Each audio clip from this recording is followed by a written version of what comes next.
আপনারা যারা ভাবতেছেন আমার জামাই অ্যারেস্ট হয়েছে আর কোনোদিন বের হবে না, ওদের জন্য এক বালতি সমবেদনা। আমরা কারি কারি বান্ডিল বান্ডিল টাকা ছেড়ে আমার জামাইকে নিয়ে আসব। আমার জামাই বীরের বেশে চলে আসবে এবং যারা এই ঘটনা ঘটাইছে তাদেরকে ছাড় দেওয়া হবে না।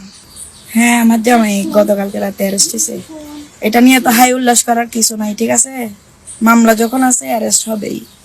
এগুলা নিয়ে এত টেনশন করে দুঃখ প্রকাশ করে কান্নাকাটি করার কিছুই নাই।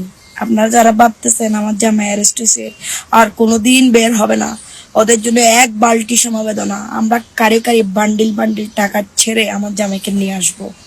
আমার জামাই বীরের বেশে চলে আসবে এবং যারা এই ঘটনা ঘটাইছে তাদেরকে ছাড় দেওয়া হবে না।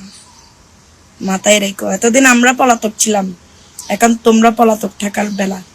এখন আমার জামাই আইনি প্রক্রিয়া শেষ করে আমার কাছে আসবে, তখন আমার খেলা শুরু হবে। খেলা মাত্র শুরু করছো তোমরা, শেষ করবো আমরা, ঠিক আছে? সবাই আমার জামাই যারা সাজ্জাতের যারা সাপোর্টার আছো, আমার জামাইয়ের জন্য দোয়া করবা যাতে 10-12 দিনের মধ্যে জামিন করে ফেলতে পারি, ঠিক আছে? ধন্যবাদ।